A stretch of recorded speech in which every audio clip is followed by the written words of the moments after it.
जय हिंद दोस्तों, स्वागत है आपका अपने YouTube चैनल मासार द स्टडी पॉइंट्स में। दोस्तों आज हम करेंगे 4th क्लास का सेकंड चैप्टर जो है हमारा भारत। उसका सेकंड चैप्टर क्या है? दिल्ली से भारत की ओर। तो आइए हम इसको समझते हैं कि अनु आज बहुत खुश है क्योंकि उसके चाचा ने भारत भ्रमण के बाद लौट रहे हैं। मतलब कि अनु आज बहुत ही ज़्यादा खुश है क्योंकि उसके चाचा भारत भ्रमण से वापस लौट रहे हैं। मतलब कि पूरे भारत में घूम करके वापस घर आ रहे हैं। अनु दिल्ली में रहती है। नई दिल्ली भारत की राजधानी है। जैसा कि मैंने आपको पिछली वीडियो में मैंने बताया था कि भारत की राजधानी नई दिल्ली है। तो भारत की जो राजधानी वो नई दिल्ली है और भारत का दिल भी इसे ही कहा जाता है। दिल्ली को भारत का दिल कहा जाता है। तो अनु अपने चाचा जी से भारत भ्रमण की पूरी कहानी सुनना चाहती है, इसलिए वो ज़्यादा ही एक्साइटेड है। ठीक है दोस्तों, तो क्या है, विद्यालय से अनु जब घर पहुंचती है तो उसने देखा कि परिवार के सभी सदस्य चाचा जी को घेर कर बैठे हैं। ठीक है, चाचा जी उन्हें भारत के प्रदेशों के बारे में बता रहे हैं। अनु भी चुपचाप अपना बस्ता रखकर उनमें शामिल हो गई। मतलब वो जो घेर करके बच्चे बैठे थे, अनु भी अपना बैग रख करके और चुपचाप वहाँ जा कर के बैठ गई और चाचा जी की बात सुनने लगी।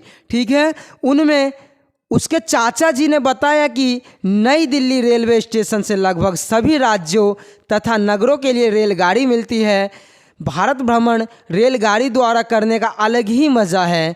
ठीक है, क्योंकि रास्ते में हम कई प्रदेशों से होकर गुजरते हैं, उनके बारे में अधिक से अधिक जानकारी हम प्राप्त कर सकते हैं। देखिए दोस्तों, अगर आप फ्लाइट से जाते हैं तो सीधा जहां बैठे वहाँ से लेकर के और जहाँ आपको उतरना है उसके बीच में कौन सा प्रदेश आया, कौन सी जगह आई, कुछ भी नहीं पता होती। लेकिन अगर आप ट्रेन से जाते हैं तो बहुत से प्रदेशों से होकर के आप गुजरते हैं और उसके बारे में आपको नॉलेज भी मिलता है और आपको आनंद भी आएगा।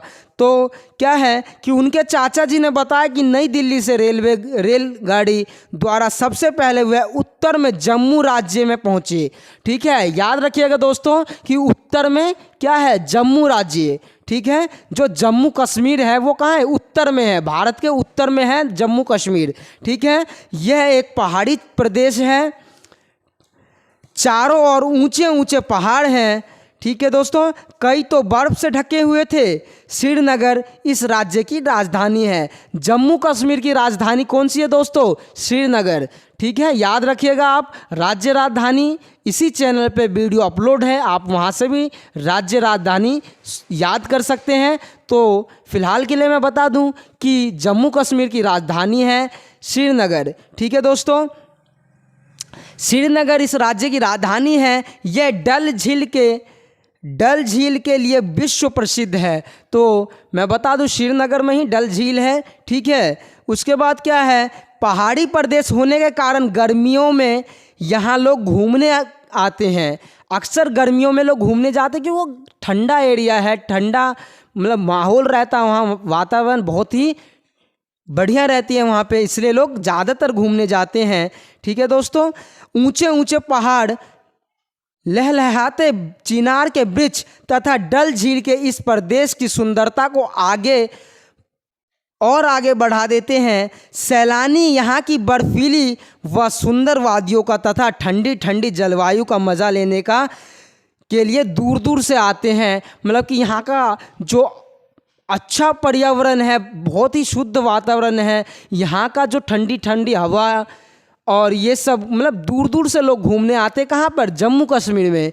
उसके चाचा के कहने का ये मतलब है। ठीक है, जम्मू कश्मीर सेब, आड़ू व खुबानी के बागों के लिए प्रसिद्ध है। सेब, आड़ू और खुबानी जो है अक्सर जो उत्पादन होता है जम्मू कश्मीर में ही होती है। ठीक है दोस्तों, उसके बाद क्या है, जम्मू कश्मीर अपने धार्मिक स्थलों जैसे वैष्णो देवी मंदिर व अमरनाथ गुफा के लिए प्रसिद्ध है। आपने सुना भी होगा कि जम्मू कश्मीर में ही माता वैष्णो देवी का भवन है।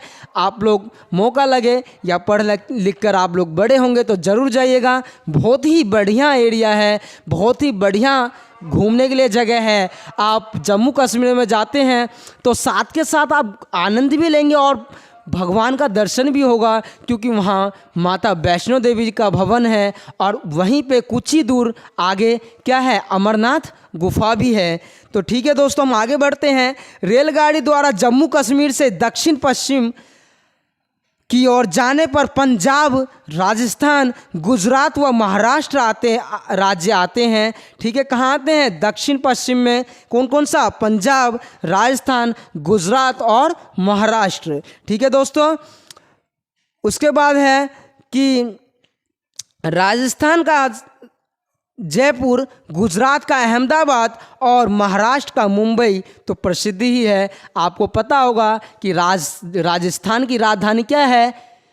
जयपुर है। ठीक है, उसके बाद बात की जा रही है गुजरात, तो गुजरात की अहमदाबाद, और महाराष्ट्र, तो महाराष्ट्र की राजधानी कौन सी है? मुंबई। ठीक है दोस्तों, तो ये बहुत ही ज़्यादा प्रसिद्ध है। जयपुर को गुलाबी नगर के नाम से जाना जाता है। दोस्तों, जयपुर को अगर क्वेश्चन आए कभी भी एग्ज़ाम में, अगर बड़े होते हैं आप या कोई आप कंपटीशन एग्ज़ाम वाले अगर हमारी वीडियो को देख रहे होंगे, तो उनको बता दूं कि पिंक सिटी के नाम से जयपुर को ही जाना जाता है। ठीक है, पिंक सिटी के नाम से जयपुर को जाना जाता है। और जयपुर क्या है? राजस्थान की राजधानी है जयपुर। ठीक है दोस्तों, इसे सवाई जयसिंह ने बनाया था। उन्हीं के नाम पर इसका नाम पड़ा जयपुर। किसने बनाया था? जयसिंह जी ने बनाया था। ठीक है, उसके बाद क्या है? अहमदाबाद नगर अपने सूती वस्त्र उद्योग के लिए प्रसिद्ध है। अहमदाबाद में आपने जब बड़े होंगे तो पढ़ेंगे, अहमदाबाद मिल मजदूर आंदोलन, ये सब अहमदाबाद की घटना है। तो फिलहाल हम पढ़ते हैं कि अहमदाबाद जो प्रसिद्ध है सूती वस्त्र उद्योग के लिए प्रसिद्ध है अहमदाबाद। ठीक है दोस्तों, मुंबई अरब सागर के तट पर स्थित एक महानगर है तथा महाराष्ट्र राज्य की राजधानी है। ठीक है, महाराष्ट्र राज्य है और मुंबई उसकी राजधानी, अभी मैंने कुछ देर पहले भी बताया था। ठीक है, यह हिंदी फिल्म उद्योग के लिए प्रसिद्ध है। आप लोगों ने सुना होगा महानगरी मुंबई भी कहा जाता है इसको। और ये हिंदी फिल्म उद्योग मतलब कि बॉलीवुड मुंबई में फैला हुआ है। ठीक है दोस्तों, उसके बाद क्या है? यहाँ कई अन्य उद्योग भी किए जाते हैं, जैसे सूती वस्त्र उद्योग व चीनी उद्योग। ठीक है, गेटवे ऑफ इंडिया मुंबई में ही स्थित है। तो दोस्तों आप लोग याद रखिएगा, गेटवे ऑफ इंडिया कहाँ पर है? मुंबई में ही है। ठीक है, यह भारत की सबसे अधिक आबादी वाला नगर है। अगर बात की जाए कि सबसे आबादी वाला नगर कौन सा है, तो कौन सा है? मुंबई। मुंबई सबसे ज़्यादा आबादी वाला नगर है। ठीक है दोस्तों, और यहाँ पे गेटवे ऑफ इंडिया यहीं पर है। कहाँ पर? मुंबई में। अब बात की जाती है मुंबई में रेलगाड़ी द्वारा पूना से होते हुए हम पहुंचते हैं कर्नाटक राज्य की राजधानी बेंगलुरु में। ठीक है, कर्नाटक की राजधानी क्या है? बेंगलुरु। तो उसमें क्या है? मुंबई से बेंगलुरु तक सीधे रेलगाड़ी नहीं जाती है, इसलिए हम लोग पहले पूना जाते हैं। पूना महाराष्ट्र राज्य का एक नगर है। पूना भी महाराष्ट्र में ही आता है दोस्तों। तो क्या है? मुंबई से इसकी दूरी लगभग 190 किलोमीटर है। किसकी? पूना की। ठीक है, बेंगलुरु का सुहावना मौसम हमारा स्वागत करता है। तो दोस्तों मतलब कि ये इसमें बोला जा रहा है कि मुंबई से 190 किलोमीटर बेंगलुरु है। ठीक है, और ये कहाँ से ट्रेन चेंज किया जाता है? पूना से। ठीक है दोस्तों, यहाँ का मौसम वर्ष भर सुहावना होता है, ना ज़्यादा गर्म और ना ही ज़्यादा ठंडा। भारत की अग्रणी सूचना प्रौद्योगिकी जिसे आईटी कहते हैं, आईटी उद्योग के कारण इसे भारत की सिलिकॉन वैली के रूप में भी जाना जाता है। ठीक है दोस्तों, भारत की सिलिकॉन वैली के नाम से किसे जाना जाता है? बेंगलुरु को। ठीक है दोस्तों, तो अब हम पढ़ते हैं नेक्स्ट पेज हमारा क्या है? बेंगलुरु से हम भारत के सबसे दक्षिण सिरे कन्याकुमारी तक पहुंचते हैं, जो तमिलनाडु राज्य में है। ठीक है दोस्तों, कन्याकुमारी में 3 समुद्र आकर मिलते हैं। पूर्व में बंगाल की खाड़ी, पश्चिम में अरब सागर और दक्षिण में हिंद महासागर। तीनों तरफ पानी से घिरे होने के कारण भारत का दक्षिण भाग प्रायद्वीप कहलाता है। मतलब कि प्रायद्वीप का मतलब समझ गए होंगे आप कि तीनों तरफ से पानी से घिरा होने के कारण क्या प्रायद्वीप कहलाते हैं। ठीक है दोस्तों, तो क्या है कि तीनों तरफ से अलग अलग पानी आकर यहाँ मिलता है तो यहाँ का नज़ारा देखने योग्य होता है। यहाँ का कन्याकुमारी मंदिर और विवेकानंद शिला बहुत ही सुंदर प्रसिद्ध है। ठीक है दोस्तों, उसके बाद क्या है, कन्याकुमारी से उत्तर पूर्व की ओर जाने वाली रेलगाड़ी हमें चेन्नई पहुँचा देती है। यह तमिलनाडु राज्य की राजधानी है। क्या आपको याद है कि मुंबई नगर किस सागर के किनारे है?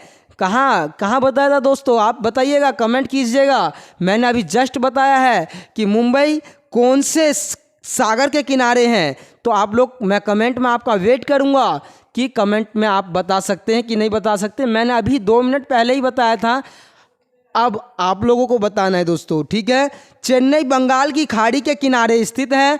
ठीक है, और यह एक महानगर है। यह नगर भी फिल्मों के निर्माण के लिए प्रसिद्ध है।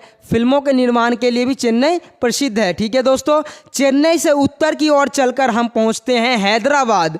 ठीक है दोस्तों, यह तेलंगाना व आंध्र प्रदेश राज्यों की संयुक्त राजधानी है, जिसे अमरावती भी आप राजधानी कहते हैं, अमरावती को। ठीक है, यह 4 मीनार व गोलकुंडा किले के लिए प्रसिद्ध है। 4 मीनार हैदराबाद में ही है और गोलकुंडा भी हैदराबाद में ही है।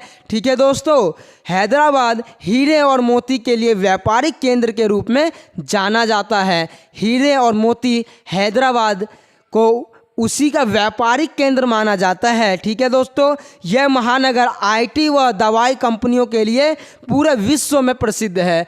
आईटी और दवाई कंपनियां अक्सर हैदराबाद में ही है। ठीक है दोस्तों, हैदराबाद से और उत्तर पूर्व की ओर रेलगाड़ी द्वारा हम कोलकाता पहुंचते हैं। यह नगर हुगली नदी के तट पर स्थित है। याद रखिएगा दोस्तों, कोलकाता जो है वो हुगली नदी के किनारे पे है। कहाँ है? हुगली नदी के किनारे। ठीक है दोस्तों, यह गंगा नदी की एक शाखा है। ठीक है, गंगा नदी से ही कट करके हुगली नदी बनी है। ठीक है दोस्तों, उसी का एक शाखा है। ठीक है, पश्चिम बंगाल राज्य की राजधानी कौन सी है? कोलकाता। पश्चिम बंगाल की राजधानी है कोलकाता।